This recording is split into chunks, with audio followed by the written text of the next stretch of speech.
joining Dukascopy TV at the IFX EXPO here in Cyprus 2014. With our partners, we're quizzing the industry elite on what makes Cyprus a good option and also asking for their top strategic tip. With me in the TV booth right now is Natallia Hunik from Boston Technology. Natallia, thank you so much for joining us. Thank you.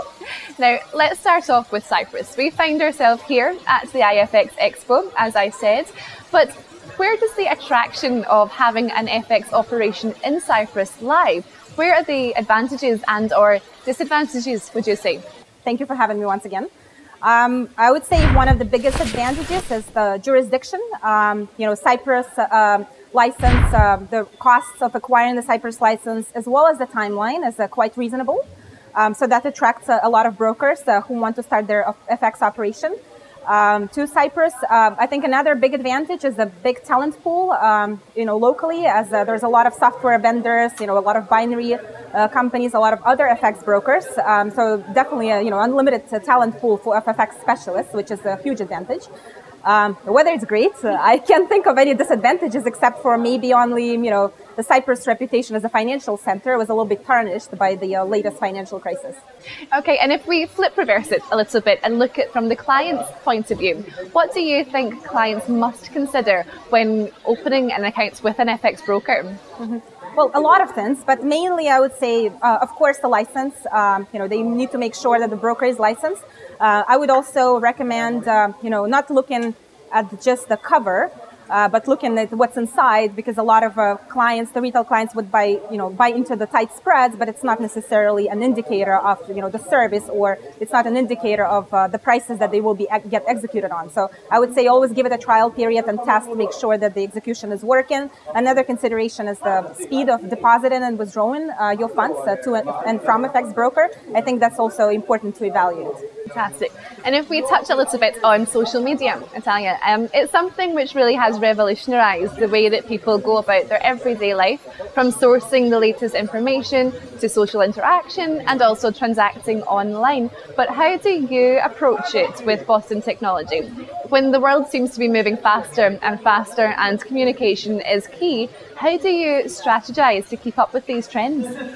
Well, of course, we look at the trends and always evaluate, and always trying to keep the pace, to keep up with the pace the FX industry is moving on. In terms of social trading, of course, there's multiple options available, and our clients are mainly B2B. There are FX brokers, so we're always trying to get the new and hot things under our belt to make sure that we keep our clients abreast of the recent new platforms or new trends that are coming out in the industry. Excellent. And if we look at globalization, talking about trying to find your place, I mean, having a local presence in a global market is imperative, really. But how do you approach this one? Do you try to have a foothold in many different regions, or perhaps look for that niche with the largest market potential? So we have sales offices in Tokyo and Shanghai. For example, I think it's important for those markets, there's language barriers and there's a huge time zone. We're in Boston, Shanghai and Tokyo are 13, 14 hours away. We want to make sure that our customers can call in or meet someone in person. Asian culture is very much relationship based, so I think it's absolutely necessary to have offices in those locations. Whereas European customers, we do have an office in London, and we can service in English many other countries in Central and Western Europe, for example. But the way we base our decision is that we want to make sure that our product will be sellable, and we want to know the segments of the clients that we will be selling our products to. Fantastic. And just lastly, Natallia, please, if you could tell us your top tip for people who are looking to get into the industry, or perhaps a startup broker. What advice would you give them in terms of strategy? Oh, that's a good question. It's a lot of tips.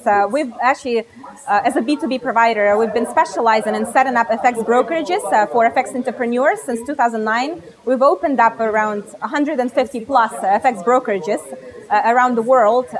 And I would say the biggest tip is, if you're a founder of the FX company, you have to be really invested. You have to take it as a full-time business and not as a part-time type of a job. You have to make sure you have the marketing strategy. It's really important. You have to make sure you have a sales strategy. It's really important. You also have to make sure that you have the budget and you can see where you allocate that budget, and you have to do it very accurately. Fantastic. Well, Natallia, thank you so much for coming in and sharing your insights with us today. It's been a pleasure. Thank you so much. It's a pleasure as well. Thank you.